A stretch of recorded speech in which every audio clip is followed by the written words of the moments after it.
You Oh, got to hit there the we go. go live button. Oh yeah, maybe do that. Oh Rookie. boy, oh boy, oh boy. Chat, we are in for one today because Oh man, your it is boy going to be is interesting. your boy is still coming down from the high that was Monday Night Raw and Survivor Series. What is going on, Ooh. everybody? Dude, I don't know about you. We were just chatting a little bit, but this is going to be my saving grace here today. I don't know how we're going to get through it. That the high of seeing not only the return of CM Punk, but um, a little bit of a feature on Monday Night Raw for yourself and myself was pretty cool. The Feature. biggest high I think we could have ever been on. And, the highest of highs bring you to the lowest of lows because I didn't sleep last night. You didn't sleep last night. No. And that's the CM Punk effect. We're getting old here because Punk's back. Speak for yourself. I'm pretty sure you're still in your 20s, but I'm an old man. Yeah. 30's right around the corner. I'm not looking forward to it. I don't need the 30 to hit. Okay. All right, guys, let's give a quick shout out to everybody here that got here early. We got Crazy Mike, we got DeMarco, my boy, we got Butter, we got French, Butter, we got Rage Skies, we got Eduardo, we got Heel Chris. What up, Heel Chris? We got Darren G and Bazooka Jojo. Sounds like a And good. we got Butter. Butter. Butter. Guys, don't forget to like the stream early on, and we will be doing a Q&A. But as you guys can see from the description, we do have quite a bit to talk about. I will say this: we did miss a couple of weeks, a week or two. Just last week. Last Just 1 week. Yeah, last week Con and I both were down and out. It sounded Feeling like under the you and I weather. had something that's similar, but we don't even live near each other. Yeah, I guess it's just one of those things that's going around right now. It was whatever it was not fun. No. It just drained every bit of energy that I had. I was just like out for 4 days straight. Yeah, but feeling much better. You feeling better? I was up until this morning. Like I was like, obviously I was coming on to a high from Survivor Series, which we'll get into. Then obviously Monday Night Raw, and not just the little cameo appearance that we were featured in, but I just mean the entirety. First eat in the night, guys. First eat in the night. Eats in the chat, guys. Eat counter. Eat counter. You're up to 4 now. But let's talk Monday Night Raw. Let's start with Monday Night Raw. Right, We do it. We have a plethora of things to start about, and I want to start with Monday Night Raw because last night felt different. Oh man, did it ever? Last night felt different. Oh Jesus, sorry guys. That's on me. Last night felt different. Last night felt like a Monday Night Raw after WrestleMania.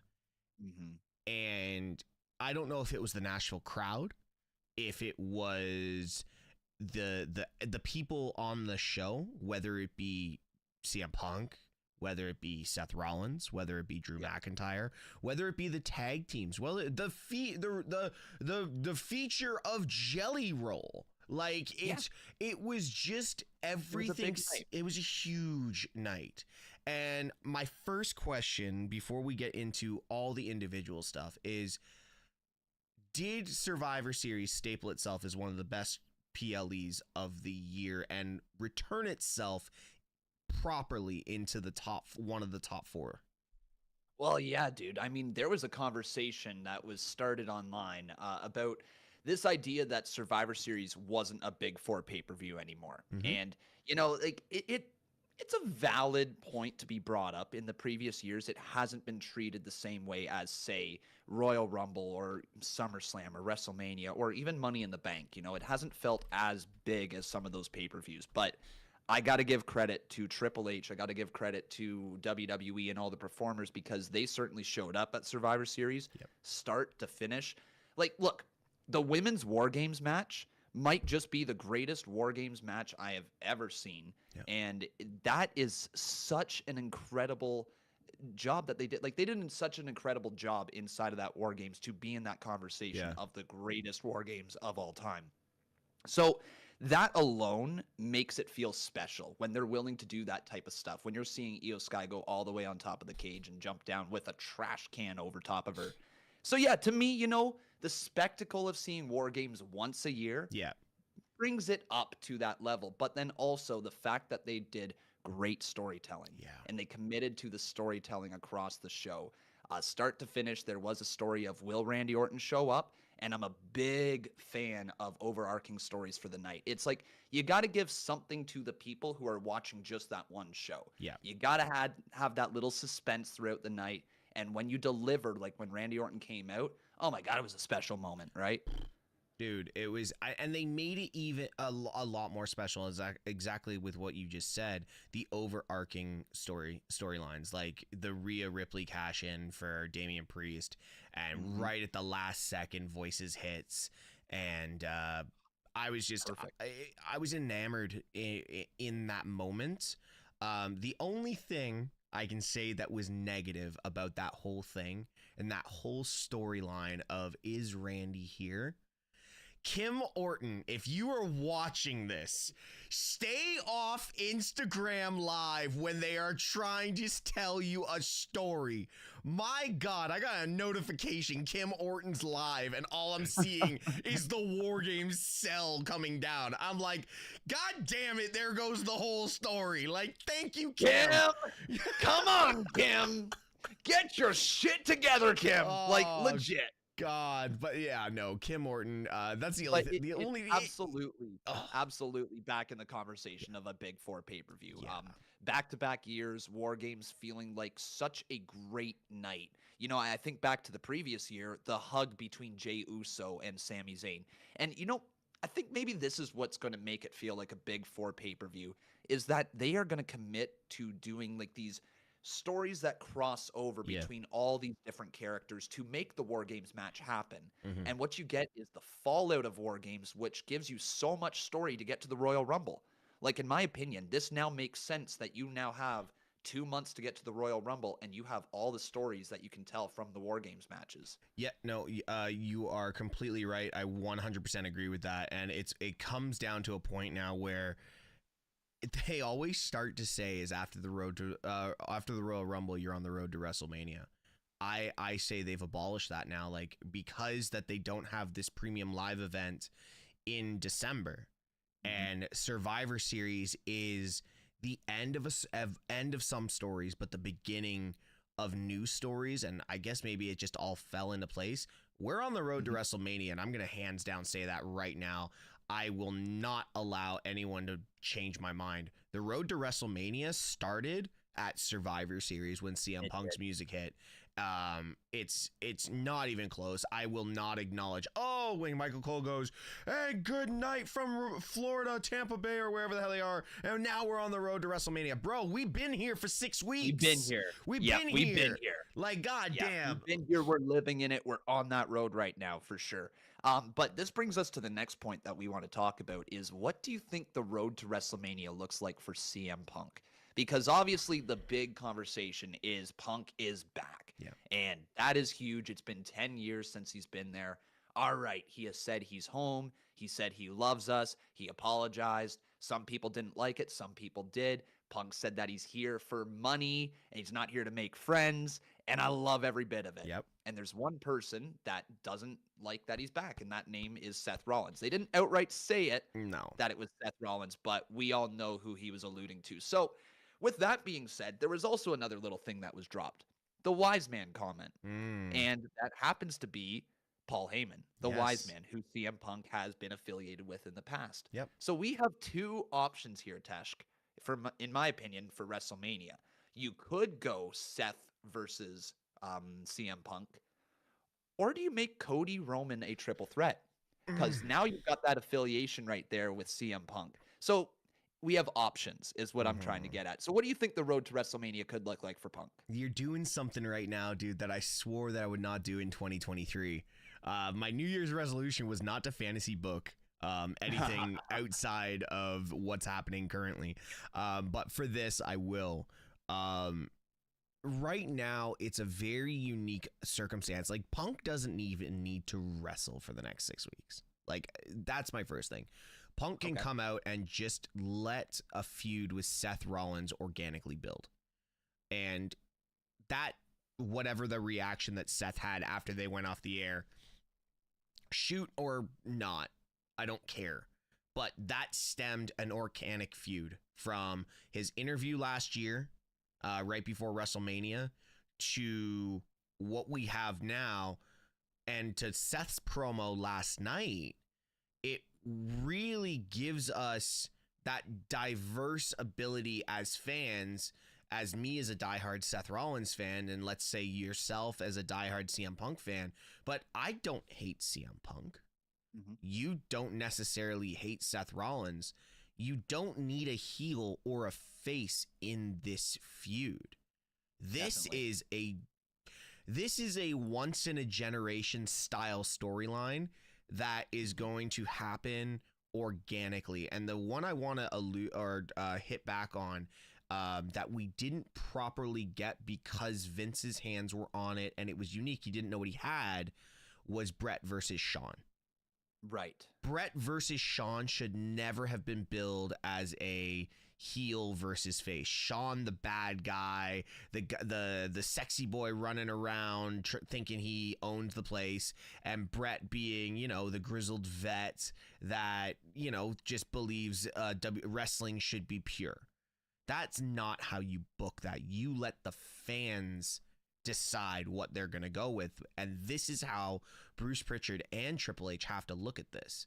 So to answer your question before I go way off track is that CM Punk and Seth Rollins needs to be a one-on-one match at WrestleMania. All right, cool. That's my answer. I agree with you. So I wonder if we get a series of matches is where I'm starting to think, because I think there is way too much hype right now around Punk returning to not give Rollins Punk at the Royal Rumble. We have a 2-month build, right? And I think you need to do Punk Rollins at the Royal Rumble for the world title, because you just have so much heat right there. But I don't think we get the clean finish. And so I think going into the Royal Rumble, you have this disdain between these two people. Mm-hmm. You've got CM Punk, who, he's happy to be back. He's back in WWE, all waves, all smiles. Yep. And Rollins, who's been there for the last decade, who doesn't want him back. That writes itself. Yeah. So that gets us to Royal Rumble. But what could we, I'm not sure if that alone gets us to WrestleMania unless they just don't put them on TV together until the road to road to WrestleMania is what I'm trying to say. I already have the, sorry, I don't mean to cut you off. I already have it. I agree with you that they don't get a clean finish at the Rumble, or something of an unhonest nature happens at the Rumble. I'm telling you right now, they go Triple H Shawn Michaels on us, and they go unsanctioned. Okay. Yeah. They all do. Right. Works for me. I hate to say this because Seth will hate it, but Seth and Punk open night 2. I love it. Okay? Seth and Punk still doesn't get his main event. Punk doesn't get his main event, and neither does Seth. Think about this. Neither does Seth. Punk and Seth open night 2 in an unsanctioned street fight. Because the feud just gets that much worse. Dude, I'm sorry. I can't get over the fact that Punk's going to come back, fight for a world title with 2 WrestleManias and still not main event. That to me is so freaking funny. Well, what are you going to do? You're going to put him on night 1? Because notoriously the women have closed night 1. Except for the Usos and Seth, Sammy and KO last year. The year before was the women closing. I'm very much of a person who says if your feud deserves to go on last, it should go on last, whether you're male or female. Then night 1, it should be Seth and... If say Rhea versus Becky is the match they might be doing, or Rhea versus Charlotte, or I don't know, maybe there's Bianca versus Jade somewhere down the line. Who knows? I don't know what they might want to do for a main event this year, but those are some of the matches that could be it. And you would need a good story. But to me, if Seth Rollins and CM Punk don't touch, if they haven't fought, I don't know how that couldn't be a main event of WrestleMania. Agreed. Right? Agreed. I think if they fight at the Rumble, you can justify it going on first on night 2 or first on night 1. Yeah. But if they don't fight at the Rumble and it's all the way until WrestleMania to see them touch for the very first time, It's main event. Main event. Yeah. Now, I want to go back to, you did ask me a question and I didn't allude to that. If we go the other way, that wise man comment. Mm-hmm. I don't think there's any story there to have Punk potentially dethrone Roman. Yeah. Everyone that Roman has defended against, they have, or at least had a feud against, there has been a reason. Punk doesn't need that title. Any feud that Punk goes into, really, like, Punk's going to hold a title, and I think he holds the world title. But Punk doesn't need a title. He's already the #1 selling merch guy, and he's been there for fucking 72 hours. Wow, that's wild. Okay, so you think about that. He's back. He's here to make money, as he said. He doesn't need a title. If you can draw a good feud, why do you need a title? But you know what? The champion makes more money. The champ makes more money. Does he? I mean, it's in story, okay? All right. Story. If within the confines of the story here, yes, the champion does make more money. So, like, you know, so let's look at the broad picture, okay? So if the main plan is to do Rollins versus Punk at WrestleMania, which I'm going to read this, what I read out to you before the stream here. There was a report from Sports Illustrated saying that there are plans for CM Punk to feud with Roman Reigns in WWE, but it will not be Punk versus Reigns first, as that spot belongs to Rollins. So this could be like the grand picture of the next 2-3 years, right? Like if we're looking at this multi-year contract of CM Punk, and they're like, okay, how can we get the most out of Punk without overexposing him, right? All right, Rollins versus Punk, WrestleMania, boom. Then you've got maybe Punk versus Roman. SummerSlam. If Roman defends it over Cody and he's going after Hogan's record at SummerSlam, the summer of Punk, kind of comes back together, right? So that could be the big play right there, is like they've got the next roughly year of feuds laid out going into Survivor Series War Games next year. Maybe. Yeah, I agree with that. I'm trying to be impartial as a wrestling creator, and I'm trying to say, like, you know, I'm happy that could be it, but then I look at some of the wrestlers that, and this is the big thing, and this is what on the Busted Open podcast they alluded to, Mark Henry. There's gonna be some top guys that are not gonna like that he's back, and it's either put up, deal with it, or take your ball and go home. And Mark Henry, I think he said it perfectly and a lot more eloquently than I did. But my biggest thing is Drew. My biggest thing with this whole CM Punk thing is Drew. It's where does Drew fit into the conversation for the world title? Because if Drew does not get a world title within the next year, I think we're in a lot of trouble with losing a talent like that, because it's one of those ones where even if he does sign a new contract, like you sign a new contract, you can get poached or bought out. Like it is what it is. Well, let's dial back here again then. So now that we're talking about Drew, it did just kind of jump into my mind that he was on Monday Night Raw last night. It wasn't all just about CM Punk, and he was going after the world champion. So, you know, your idea of Punk versus Rollins at Mania could very well happen if that is Drew versus Rollins at Rumble. But what if Rollins doesn't make it as champion to WrestleMania? What if Drew becomes the world champion at Royal Rumble, and then we have a full-on feud away from the title between Rollins and Punk going into Mania? Falls right back into that unsanctioned match that I can see Adam Pearce being that delegate, which, again, I'm going to say this. Bring it in. Okay, bring it in here. All right, ready? So who has issues with Drew McIntyre right now in WWE? Jay. Who has issues? Priest. And who has been labeled as the main event, the next star, and who has been kind of centered around that world heavyweight title? Jay. Are we seeing the vision right here? Are we seeing the WrestleMania match? Is it Drew versus Jay? It's a triple threat. I'm sorry. It's a triple threat. Okay. Okay, triple threat. So who we throwing in that third spot? Drew. You think Drew? Actually, it could be a fatal 4-way for the world title. Think about this. Okay. all around the world titles. So think about this. Say the 4 names. Say the 4 names. Who are you thinking? So Seth and Punk are on their way doing a street fight non-sanctioned match type thing, whatever. Hell in a Cell, if you were.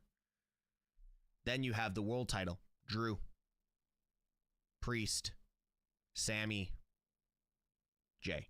Oh, fuck. Come on. Yeah. Okay. So now you're all of a sudden going back to, like, what was it? WrestleMania 2000, the Fatal 4-Way match with the McMahons in each corner. Take away the idea of the McMahons being in the corner. And, like, you had, I'm going off of memory here. I might blank. Triple H, Big Triple H, Show. Mick Foley, Big Show, and The Rock. The Rock. Correct? Yeah. Okay. So that's one of the biggest Fatal 4-Way matches in WrestleMania history. Yeah. That one right there tops it. Yeah, in my opinion. hands down. What you just labeled out. Hands down. Hands down. If you want to put it all together, you put Drew in there as Triple H. You put now. Shit. Now we got to dial back as well, though. Think of the big story here. Jimmy and Jay has been told for a while, and we know that they want to do Jimmy versus Jay at a WrestleMania someday. That's whether they put this off another year. Jimmy or not, and Jay have plenty of time. They have plenty of time. The Usos are only in their early 30s. Those guys. Do you think we need to see Jimmy versus Roman before we see Jimmy versus Jay? I think we need to see Solo versus Roman before we see Jimmy versus Jay. But I do think we need to see Jimmy versus Roman. So I think here's one for you. We still have Elimination Chamber. True. And we could have Solo and Jimmy in the chamber with Roman. Imagine that. Okay, so now we're starting to get into Elimination Chamber. We're really on this fantasy booking, guys. You are in for a ride right now. You're in for a ride. So, fantasy booking here, we have the Royal Rumble. The winner of the Royal Rumble goes on to WrestleMania to face for a championship. And then we've got potentially either the winner of the Elimination Chamber will be a champion or go on to face the other champion. Depends on what they decide to do. So with all of our fantasy booking here, like, who's winning the Royal Rumble? I still say Gunther's winning the Royal Rumble. That's the worst part. Holy fuck! And what about LA Knight? What are we doing with LA Knight now? Who? I'm just joking.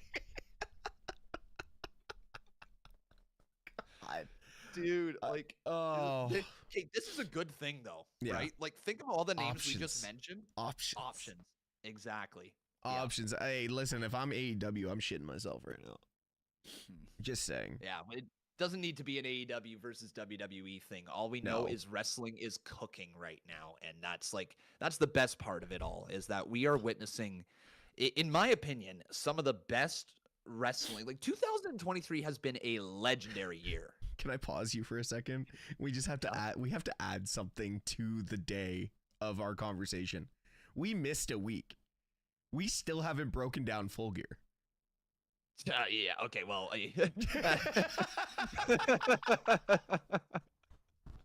Oh my God, I just realized we have not broken down Full Gear in every...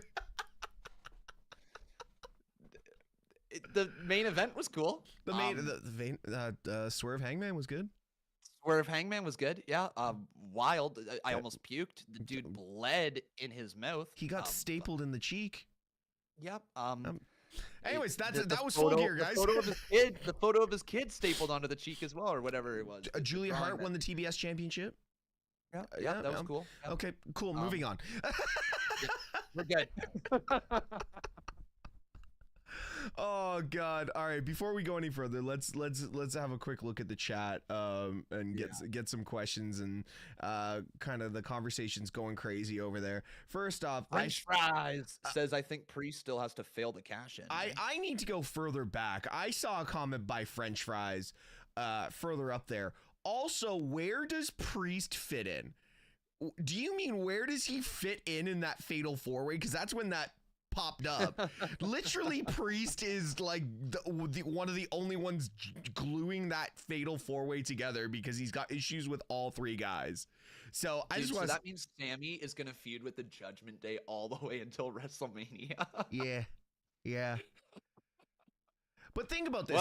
Think about this. Every single feud is running to WrestleMania, except I personally think Seth versus Cody versus Nakamura. That's the only one that I see going to the Rumble. It's just But Rumble. here's the thing.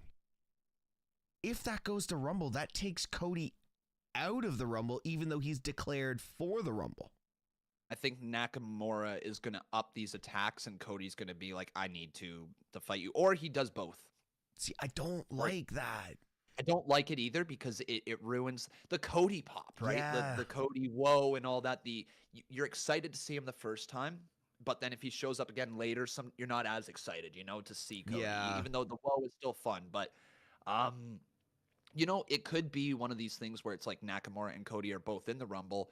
Nakamura eliminates Cody, and Cody we go to elimination. Cody has to go into the chamber. Could be something like that. Let's go down this road for a second, because we did get quite an interesting promo, and there was a lot of nuances and a lot of little subtleties to Cody's promo last night.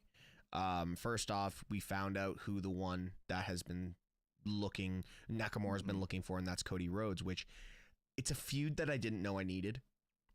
Yeah, same. And I think it's going to be really strong too. I think it's going to reminisce in match quality to that of Cody Andrade from AEW. Very much so. I think it's going to be very similar to that type of story that we have going on as well. Very much so. And I agree with you on that. It's also, though, you now look at the range that Cody's willing to go to put himself as the top guy, because really, for whatever we're calling this generation of professional wrestling, this era, Cody's our John Cena, I think. Oh, yeah. And you know what? Here's a cool thing, all right, for the pod right now. Okay. Let's compare really quickly superstars from today to superstars from the past. So in their roles, all right? So you just mentioned that Cody Rhodes is our John Cena. Yes. I would say Sami Zayn is our Mick Foley. Yeah. I would say Drew McIntyre. Who would Drew be considered? This beefy heel. Taker at his worst. American Badass Taker. American Badass Taker, yeah.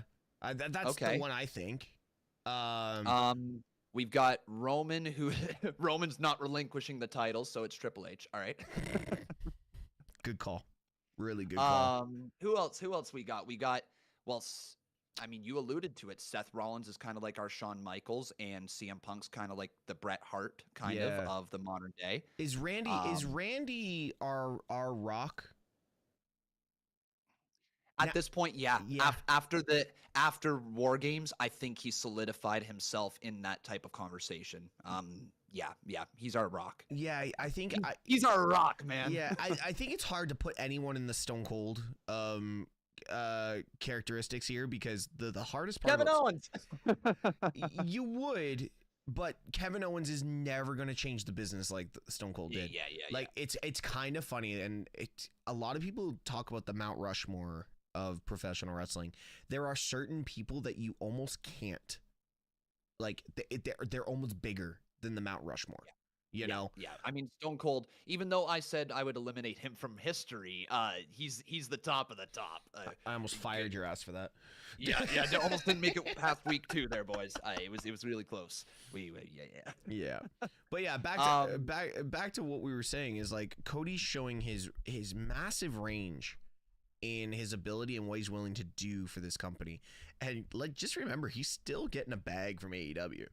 Because he's still I'm pretty sure he's still under that contract, like the royalties that he's getting.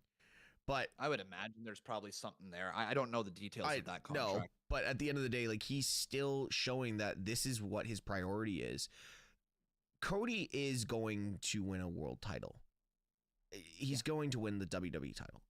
It doesn't need to be Roman. And this is why I think... Hold up. Nope. Hold up. It doesn't need to be Roman that he beats, or he doesn't need those titles? No, he doesn't need to beat Roman. Okay. For that title. Okay, gotcha. Just making sure, because the story is around that title that he has. Yes, but I will... Oh, dude, trust me. I have gone down that road with my chat so many times, and I've yelled at so many people because they don't understand the concept of why Cody doesn't need to win the world title, and it has to be the WWE title. And if you go down the lineage of how the titles break down, like that's a whole podcast video by itself. Yeah. Next time on Straight Shoot. Next time on Straight Shoot, we'll explain to you how these titles work now. Anyways, no, but like Cody can wait till the end of 2024 to win the title. Anyone who says Cody is a mid-carder now is dreaming. They are dreaming. You are literally just seeing because, oh no, he didn't, quote, finish the story on a 3-week build at WrestleMania 39. Like, get off it. The man is the #1 talked about thing on Monday Night Raw going into every week. And no, stop. Yeah. Stop. Yeah. Cody is going to be fun. Cody is in a class where he's incredibly over because like of who he is and like the history that he's had within WWE and who his father is. So, like immediately that just puts him into a class of his own, but it's also his booking. Yeah. The way that they position him on the card, the way that he's at the top of the hours, he gets these long promos, his stories get 10 to 12 minutes every week, right? Like he's the guy on Monday Night Raw that you want to see a lot of stories come through. Like when John Cena was in WWE, a lot of the stories revolved around Cena. Yep. Like the main ones, you know, people would have to go through Cena on their way back up to the world title, or on their way down from a world title, they'd go through Cena or whatever, right? He was always featured in such a prime position that people had to go through him. Yeah. Cody Rhodes is in the same position. Yeah. Everything will always have Cody's name on it at this point until his contract comes near to the end, and then at that point it's going to be like, okay, Cody, let's just sign your new contract and we can put you right back into your spot. You know what I mean? So yeah. And it's so tough to like, I love right now that we are in a position where it's like, okay, we can play the long game here. I do hope that if Cody doesn't win the titles at WrestleMania from Roman Reigns, that we get the next evolution of Roman. You know, I don't think I can sit through another year plus of Roman as he is now.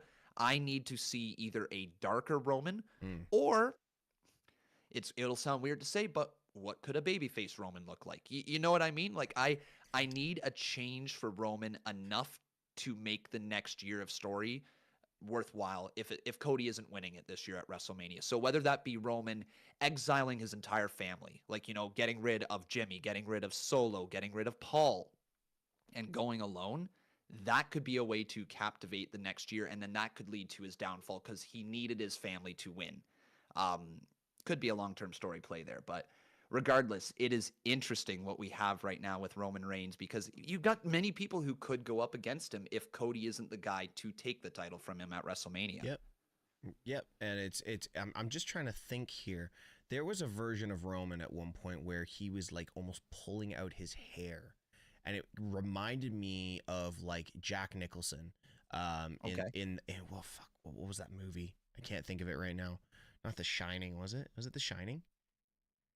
I've never even seen The Shining. Well, we've talked about that. Okay, there. I'm pretty movie sure I need to watch. I'm pretty sure it was Jack Nicholson in The Shining. Chat, let me know if I'm right. He was using that axe through the door, and that's Shining. Then if he's using the axe through the door, yeah. So that version of Roman losing himself, I think would be an incredible play. And I know this sounds crazy, but forget Roman having his locker room. Like, have him exile everybody except for the wise man. He's got to be last to go. Paul has to be the last one to go. Yeah. And you know what? At that point, so this is where I'm starting to think babyface Roman could come in down the line. All right. So this exiling a family could play into him losing the title, or could become a thing because he lost the title, right? Yeah. It could be the downfall of Roman after he loses the title, or it could be the thing that leads to him losing the title. Yep. But if he gets rid of Jimmy, if he gets rid of Solo, if like maybe they bring Jay back into it one more time or something like that, and he's all by himself, and it's just Paul Heyman and Roman Reigns moving forward. Well, then maybe we start to see Paul Heyman look for the next client. Like maybe a Braun Breaker could come on up eventually to Roman Reigns, because we saw Paul Heyman and Braun Breaker backstage in NXT for just a tiny little bit of time. So I wonder if that could lead to Paul Heyman screwing Roman Reigns over, just like he screwed everybody else over in their career. When Paul Heyman's done with his project, he moves on to the next one. Of course he does. Of course he does. I still think the next person with Paul Heyman has to be a woman. Oh gosh. And that's a Who whole would you put? Is Jade? Is Jade that person? Jade. Hands down. Her promos are shit. I'm sorry. I think Jade Cargill is going to be bigger than Bianca Belair. I personally believe that, just because she's got that one little factor over Bianca. I just believe she's got everything going for her if positioned in the right way. 1,000,000%. And I think that's why Triple H is taking such a slow approach right now. He knows what he has. He knows he's got money. The license to print money with Jade's name on it is there. Yeah. It's going to be crazy. And I just think her promo skills are, I don't know, just her promos bug me to no end. And Paul Heyman on the mic for her, but just give her that little second to say something, kind of like they started to give Roman when he was first starting off. Then Roman's promos got way better when he was working with him. It was just one of those ones, like let them build confidence with someone to talk for them. And I think that's what Jade would utilize. But let's try and stay on track, and that might be a whole other video for us. Dude, I love how we've got all these potential videos that we can chat about. There's so many, guys. That's what you get in Europe Straight Shoot. And we still have a shitload of things to talk about today. Oh, by the way, I figured out how to do this. You know what, Con? You. So I figured out how to do that now.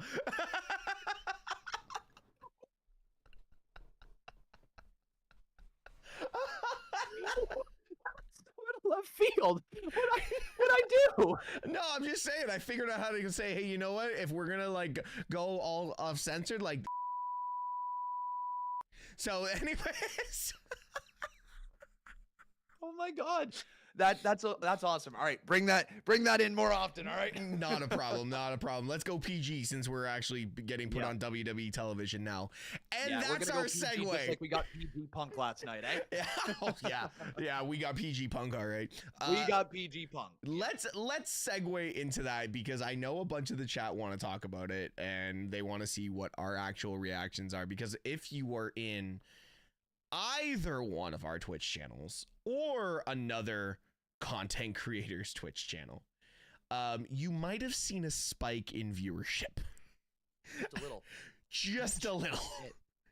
I don't think I have ever seen my viewership go that high that quick. And one day you are going to need to explain to me how that works, because I was talking to like 95 people going into, yo, welcome to Nashville. This is such a great city, blah, blah, blah. And next we're going to talk about the return of CM Punk. And as that happened, my chat went from 98 people to 360 some odd people in an instant. The power of Punk. He is a draw, I tell you. And that is why it's so good he's back, man. Yeah. Not just for our numbers. I mean, it's really good for our numbers. Amazing for our numbers. But for what he's going to do for bringing in people. I had people texting me who haven't watched wrestling in like years being like, is Punk coming back? Like they saw like the teases on social media. I'm like, I don't know. Like I legitimately don't know. He might. Yeah. I was like, I don't think so, but he might. Like up to 2 weeks before the event, I was saying he's showing up. He's showing up 100%. And then there wasn't enough you know, smoke anymore. Like it just died right down. Yeah. So like I want to pass this over to you here in a sec, but I'm curious your thoughts when Triple H said that this came together day of, basically. Do you believe that? Do I believe what? Sorry, I missed what. That CM Punk and WWE signing and getting together. Do you believe that it came together just the day of? There's there's no way it didn't get leaked if it wasn't the day of. Yeah, that's what I'm thinking. Like if Triple H is telling the truth, and hey, he might be conning us, but the fact that apparently up until Saturday morning, the only two people knew about Punk was Triple H and Nick Khan. Which, if that's the way you are going to book big signings and hide them in buses, do it more often, because that was the best pop I've ever seen. Sorry. You know what it felt like, man? It felt like the days before social media where you didn't have a clue what was going on. You just heard a little thing here or a little thing there. And you're like, oh, they might show up tonight, but they might not. Like, I have no reason to get my hopes up that we're going to see CM Punk returning at Survivor Series. Yeah. But there's a little bit of, there's a little bit of smoke going on over here. So maybe it's going to happen. That led to the biggest, like, relief, and also the way that they set that up going through the entire night. Like, first of all, they decided to not give us Randy Orton right away because they wanted to make us think he wasn't going to show up after they previously announced that Randy Orton was going to show up, all in hopes of killing any CM Punk chance. And the way that they set that up, I'm like, they're doing this to temper our expectations. They're like, you're not getting Punk. Like, you're not getting him, guys. So here you go. Here's what we're going to give you. And then they gave us Punk on top of it. I think the entire night that was Survivor Series was built around, and now if you go back and watch Survivor Series, the matches, one other thing. I don't care about the Schmelzer report. Every single one of those matches was 4.5 stars or higher. I don't care who you are.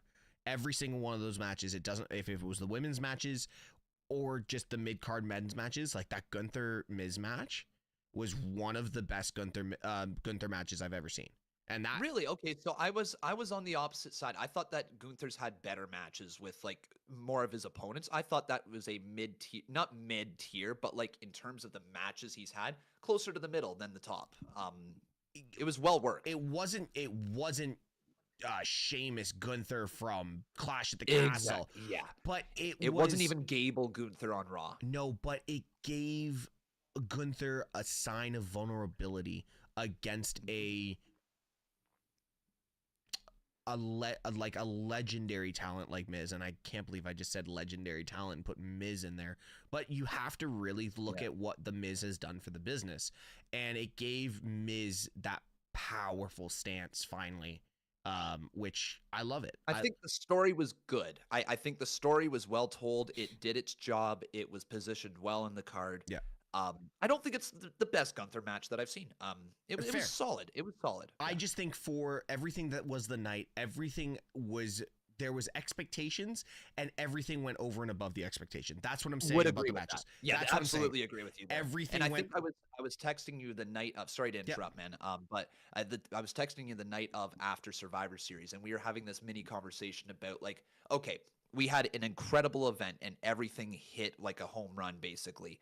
But what will be remembered from that pay-per-view are the opening matches, the closing, like the opening match of War Games, the closing match of War Games, the return of Orton, and the return of Punk. And those things are going to be talked about forever. So when we talk about War Games, it was a great show start to finish. Those middle matches did exactly what they needed to do, but they didn't overshadow anything else that went on the card. No, and like I think everybody was saying, like after the women's match, I'd hate to be the next match on the card. And you're like, but the funniest part was, the next match on the card was pretty damn good.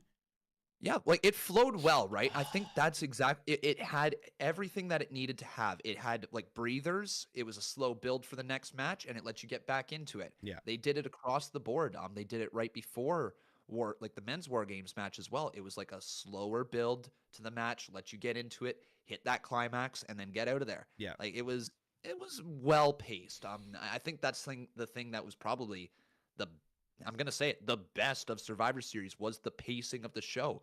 Not for 1 second did I feel like there was any dead air. No. I felt like the backstage segments were perfect. Like the Ruffles ad, but we got our truth return in it. You know what I mean? Like so good. So good. So good. Listen, I was arguing that they're called crisps as well. They're not called chips. But like, what? Yo, how Canadian are you, dude? I'm not. I'm barely Canadian. What? I live here, but I was raised by English parents. Well, all right, okay, that makes a little more sense. Okay, they're fucking crisps, man. I thought you were born and raised Canadian, you know. Anyways, but yeah, so like I was laughing, and then Truth just peeks his head around the corner, and like I love how Triple H started the press conference like that, though. He goes let's talk about the returns tonight, the massive one, the return of R-Truth. Fuck you. R-Truth has been there for over 15 years. Like, R-Truth needs his goddamn flowers. That man is You know what? R-Truth to win the Royal Rumble. Fuck Book off. it. Stop it. Book it. He is R-Truth versus Roman Reigns. R-Truth takes the title from Roman Reigns. And then you know what we get after that at SummerSlam? R-Truth versus Tozawa. Book it. Hey, listen, R-Truth, I'm waiting for his segment being like, hey, Triple H, where is my 24/7 title? 24/7, 7-Eleven, I-95 South. Kentucky. Plus Kentucky. But no, like it's one of those ones like hell, even the segment in the Judgment Day VIP lounge where he got powder all from the jelly rolls all over their couch. That is that's the little comedy stuff that you need in WWE, because we do really see a lot of man down. Yeah, just eyes watering, tired. It's all good. It's all good. We do see a lot of seriousness in professional wrestling these days, and we need the likes of Tozawa. We need the likes of R-Truth. Hey, hell, even bring back Little Jimmy for a Little Jimmy, yeah. Listen, let's go. Listen, last week on SmackDown there was a Mitch the Plant reference. All right. Did I miss that? Well, was that Kevin Owens biting the plant? Yeah, something going on the Grayson Waller effect, and there was a Mitch the Plant reference. I can't remember where it was. But listen, if you're able to get those little segments to make what we watch, which we take way too seriously at times. Way too seriously. But you can get that comedic relief. I'm all for it. So like the return of R-Truth. Is R-Truth ever going to win a world title? No. Is R-Truth going to win a mid-card title at this point? No. But yeah, last time was the US title, eh? And he's a ways away from that. Yeah, he's a ways away from that. They're not taking it from Logan Paul. Yeah, they're not going to book R-Truth versus Logan Paul at SummerSlam. Like that's although could be really good. it would be absolutely fantastic. It would be absolutely fantastic. It'd be great. You know what? I'd be behind it. Guys, we're just going to take a pause here. I just want to give a shout out to everybody in the chat. The chat's going off like crazy, and I appreciate everyone being in here. Guys, we are going to be doing a Q&A at the end of this. So we've got another about 35 minutes, and then we'll do another Q&A with the chat. So stick around. Make sure you guys are liking the chat and leaving some comments on what you're looking for. What's up? I've got something here from Sean Ross Sapp on Patreon, and it's to do with CM Punk and how he was terminated by AEW. It's interesting because apparently Bryan Danielson headed up the disciplinary committee that terminated CM Punk. So Bryan Danielson here, it was effectively the man behind CM Punk's removal from AEW, which is kind of wild considering their history, eh? That is absolutely insane considering their history, for one. And secondly, that's going to abolish all rumors of Bryan Danielson potentially ever coming back to WWE. Yeah, Bryan Danielson is looking for his next life after wrestling, and that is through AEW. Yeah. Creative, producing, whatever. He is going to be Tony Khan's right-hand man. Tony Khan's going to give up a lot of the booking, I bet you, to Bryan Danielson eventually. And when that day happens, and I say this and I hope this happens because I never want to see AEW actually go away, because what it does for the wrestling business is good, right? Giving people a place to work and to build up their character.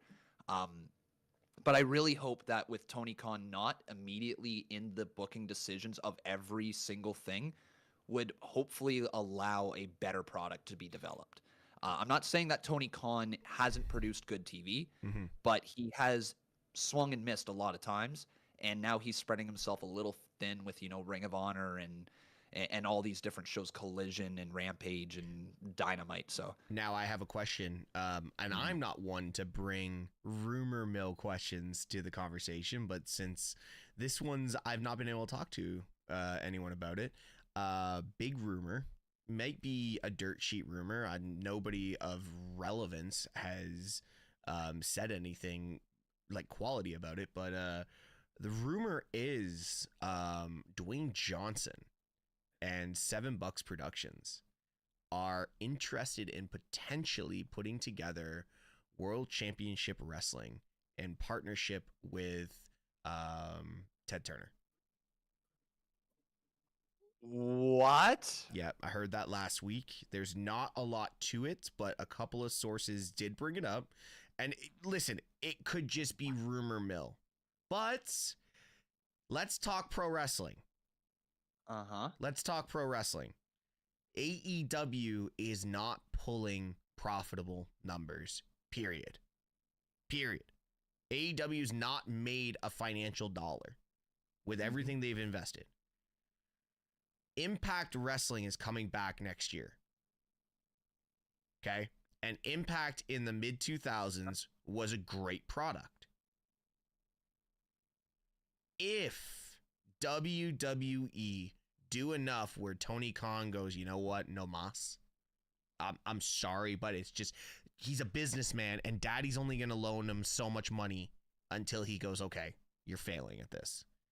Right.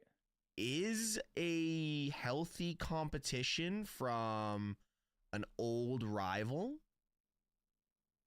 where it could still be a potential to open, say, a forbidden door, considering the relationship Rock has with WWE? I feel like that's just a shell of a company, to be honest. If you bring back first of all, how are they getting the trademarks for WCW? How it's owned by WWE? Yeah, but the relationship the Rock has with them, they can make that work. Yeah, like I guess I don't know. I just took a quick little Google here, and this is what popped up. So it might be it might be what you have said, but this is what I'm seeing here. So Seven Bucks Production, in partnership with Vice Studios, is producing a docuseries investigating the mysterious demise of WCW. So it looks like it's more just of a documentary about WCW, but that could be the foot in the door, right? I did hear that part, so. Yeah, if there is interest to bring back, say, a WCW, I think it would be weird. It would be like it'd be like pretending NWA is what NWA used to be. True. You know what I mean? Like it's still here.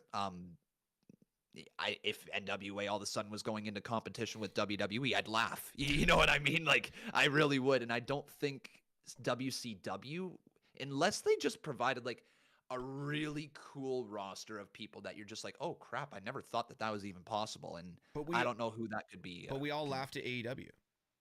We all laughed at AEW. See, I was excited for AEW. I laughed.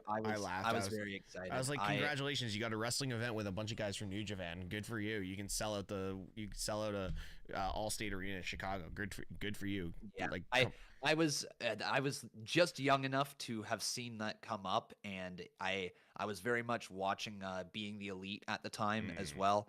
And so that was exciting, seeing them put together a 10,000 seat arena and then the fallout of it. Look, I'm one of those guys that I truly believe AEW is good for the business of wrestling. We have seen people come through that have become massive stars and are going to be even bigger stars. And it also gives people another place to work when there's nothing left for them to do. Yeah. So like it also allows the younger stars a platform to learn. Yes. I think there's a lot of kinks in AEW. I think they have to tighten the screws a lot more. They got to get their backstage under control. They got to figure out what direction they want to move. And if it's sports entertainment or wrestling, figure out what you want to be and stick to that demographic. Don't do half-assed in between. And that's why, stuff with like CM Punk didn't work out because they didn't know what they wanted to do. Punk was trying to be like okay, well, if I'm going to be a wrestler, I'm going to be a wrestler. We're going to talk about Ring of Honor. And then it became sports entertainment halfway through. Yeah. It's like they lost the plot. So I like AEW. I really do. It's just there's things that need to be fixed with it to keep it around a long term. Right? Yeah, and it's not that I don't like AEW. I've always been the WWE guy. So I'm just going to advocate. I'll be the advocate for the WWE on this podcast. But like at the end of the day, like it's one of those ones where I sit here and I'm like, if and potentially when it could potentially fail, who's the competition? Well, TNA now, they're not competition. Like, here's the thing. There is no competition anymore. Okay. There isn't a competition. There is a clear cut number one. There's a clear cut number two, and there's a clear cut number three when it comes to North America. Yeah. You lose the number 2 in AEW. Let's say shit hits the fan and they close down the doors for whatever reason. All right, well, Impact Wrestling is going to want to sign a good chunk of that talent. Of course. So all of a sudden TNA instantly becomes the number 2 promotion once again in North America. But I think that we're speaking a lot of hypotheticals, obviously, when it comes to if they're going to be around in business or not. One of the things that could help them stay in business, and this would upset a lot of people, but find a standing building and make that your home turf. When they had Daly's Place, yep, you had the fan base show up, even during a pandemic when they had to be 6 feet apart, right? They showed up consistently because they lived there. It became part of their weekly routine, or every other week we go, or every month we go, or something like that, right? NXT has a loud house, but it's a small house because they're in the same place each and every single week. Yep. TNA, I believe they still tour. They move around pretty frequently, but they always go for small houses. They know what their fan base is going to be. We start seeing AEW book these large houses for Collision and sell 2,000, 3,000, 4,000 tickets. It creates such an empty atmosphere. And I can say that confidently because I went to the second ever Collision. Yeah. I was there in Toronto for the second Collision. Were you there for that one? No. I can't remember. No. I saw what AEW was doing for that, and I was like, no, I won't be there for that. I took advantage to go see CM Punk for the very, very first time in my life. That's the main reason I went to Collision, and now I got him back in WWE, which is pretty cool. Hey, I got to see CM Punk in Toronto as well, but that was for Forbidden Door, where he got booed out of the building. God, I cannot wait for WWE to come back to Toronto. I want to see we're gonna be there. Oh hell yeah, we will be there for that. I do want to stop you before we get into that part of the conversation. There was something that happened backstage on Monday Night Raw that we haven't talked about. Oh, okay. What's that? Ex-president of Impact or TNA Wrestling, Dixie Carter. Carter was there. Walking around backstage at Monday Night Raw. Hell really has frozen over. Hell completely froze over. Like, genuinely, like, Vince goes away and literally the gates of hell open up to, like, the Antarctic because, my God. We're in a new era. Yeah. We are in such a new era. I mean, anything is possible in this era. Okay, there's another thing that we need to talk about after this. I don't want to transition into it quite yet, but, like, what are we thinking with Dixie Carter? Okay, what are we thinking? Why was she there? Please just don't. Visit? Please just Nashville? Don't put. Yeah, I think it's just Nashville. Please don't ever put her in the ring or on a microphone ever again, because I'm pretty sure some of the worst shit I've ever heard come out of a professional wrestler's mouth is a Dixie Carter promo. You know what? We need EC3 and Dixie Carter back together in WWE. Oh, the aunt and the nephew, right? Actually, funny story. I don't think I ever told you this. When I went down to OVW that one weekend when I was working in the States, that OVW show, Dixie Carter debuted on OVW and on a screen and started talking about EC3, who was the champion, the NWA champion at the time. Oh. Yeah. Wild. So, dude, okay. I don't think I ever told you that. Still doing stuff in the world of wrestling, I guess. She referenced to him as her nephew. I was confused. I walked in 20 minutes left in the show. I walk in and they're like, everybody for making her first appearance in OVW live via satellite, Dixie Carter, and my neck almost snapped to the screen. And I'm like, what? That's wild. Yeah, that is actually wild.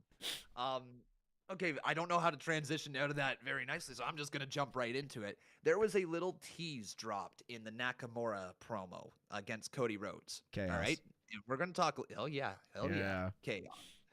So, for those of you that don't know, Nakamura started a group over in New Japan Pro Wrestling called Chaos. And in Chaos, there was another member named Okada, who eventually took Nakamura out to become the leader of Chaos, if I have my wrestling history correct. You're correct. There is also now rumors going around that Okada is working on a match-to-match basis. He is not signed to a contract, and there has been a lot of talks that Okada freaking Okada could be on his way to WWE. Nothing's impossible anymore, is it? Like, No. nothing. So here's my thing. Okada's on that match-to-match basis with AEW and New Japan. Okay? Mhm. Now, this is how you find out if Okada is going to sign to WWE. You follow his wife's Instagram. So what a lot of people don't really know is Okada's wife is like the #1 news anchor journalist in Japan. Oh, wow. Okay. Like she's literally like I can't even think of an American or Canadian pundit, but she is like the top tier in Japan. Gotcha. If she says she's leaving her job, Okada's signing to WWE. That's the only way I'm saying this. That's fair. That's fair. Like I'm saying this right now. That's the only way we find out if Okada, or we just wait for it. But the idea of Okada signing. Okay, listen. First off, WWE dropped the ball in not signing Mariah May. I'm going to say that. WWE dropped the ball again by not giving Will Ospreay whatever the fuck he wanted. Mm-hmm. And I mean, there was a lot more than just money to Will Ospreay's contract. Okay? Will Ospreay was going to need to be on a Roman contract. And they're not going to give that to Will Ospreay coming into WWE. So I get it. But they dropped the ball on that. You cannot drop the ball on signing Okada. Imagine Okada versus Gunther for the IC title. Oh my God. Just alone, Okada versus, and I hate to say just mid card, but Okada versus anybody in the mid card, will make that match feel like a main event. Yeah, instantly. I picture, like you brought up Gunther. What about Gable versus Okada? Oh my God! Like, think of how great that match could be. What if we do Ricochet versus Okada? I'm pretty sure we've gotten that in Japan. We did. We did. I would like to see that in 2023. Okada Sheamus. Okada Sheamus, yeah. Big, like that's. Here's the thing. Okada's built like a Sheamus, like a Drew, like a Gunther. He's not. A lot of people think, oh, Japanese wrestler, like little guy, like Nakamura. No, guys, Okada's a big fucking dude. He's a big dude. And like he's got that Japanese stance too, like where someone Okada versus Sammy. Holy crap, yeah. Okada versus KO. Oh, yep. You know, like there are Okada versus Logan. That could be really interesting for like a international event. Yeah. Absolutely. If they want to, holy crap, do we see a WWE show in Japan at some point? Do you think they I don't think we're far away. I think we're 18 months away. Wow. We could go, hey, listen, we could go right back to the Beast in the East. Let's go. Yep. Yeah. But with a stadium show. Yeah. So I don't know how are you familiar with how contracts work with like venues over in Japan at all with wrestling? No. So is the Tokyo, like, if you know this, I don't know if the chat knows this either, is the Tokyo Dome signed to only allow New Japan affiliated events there for wrestling? Or are they open to any business? Because think of a WWE event in the Tokyo Dome. I get it. I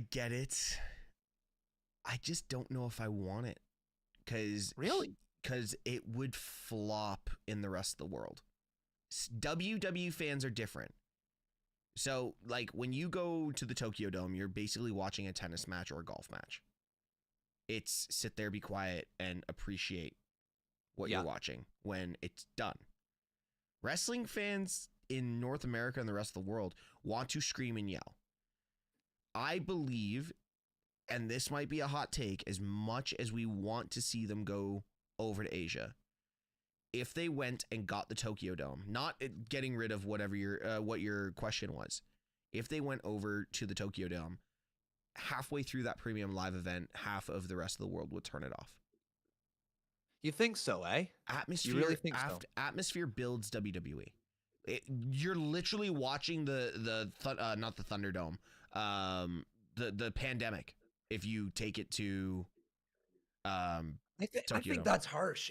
I think it's different. It's when I watch a New Japan show, I get what you're saying. Like Mhm. it's you sit on your hands and then you clap for the move and then you go back to sitting on your hands. You're not screaming and shouting.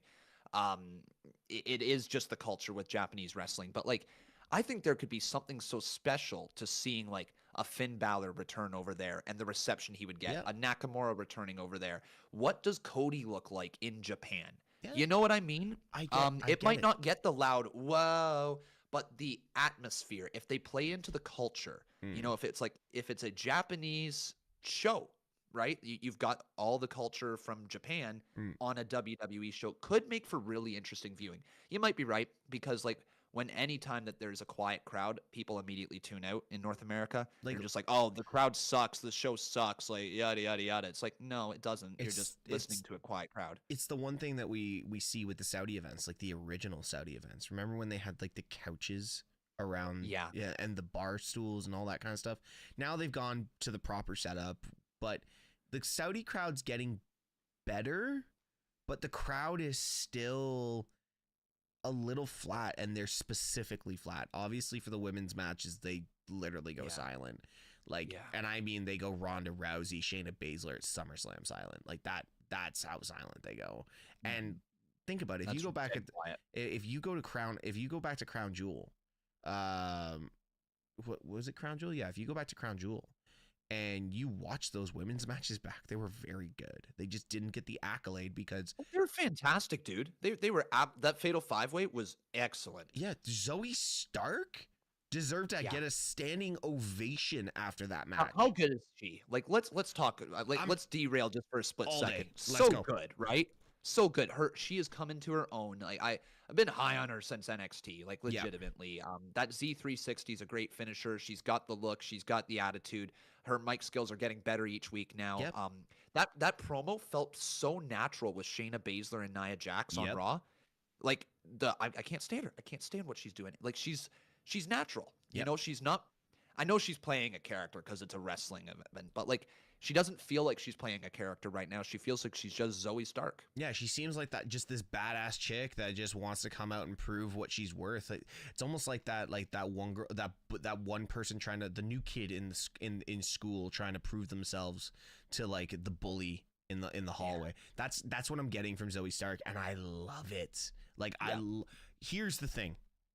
And this is actually a question I was going to bring to you in the Q&A. I was going to start the Q&A off with this, but we kind of segued into it perfectly. So this goes into the conversation. I think it's a question that you might get in your community and your chat a lot. Does the women's division deserve a mid-card title now? One simple answer. Yes. Yeah. It does. Yeah. Absolutely. We saw how well the NXT Women's Championship worked on the main roster and the matches we got out of it. Yeah. I think that confirms we absolutely need a women's mid-card title. Hell, I would be okay if NXT was featured as a women's mid-card title, and they went back and forth a little more often. I would be okay with it. But I think that story-wise, you could be a lot more effective having a women's mid-card title permanently on either Raw or SmackDown. I like this idea, and I've been pushing this for probably about 6 years, and nobody's listened to me, so I don't know why they haven't done so. But we need a TV title. And if there was a TV title that could be defended on either Raw or SmackDown, would be great. But why not make that for the women's mid-card title? Something different I would love at it. this point. I would love Right? Like something that you have to defend the title once a week on either Raw or SmackDown. It allows for cross-brand promotion if you really want to. Yeah. And like you could do something like if you successfully defend the TV title 5 times or 3 times or whatever you want, you earn a shot at the World Championship.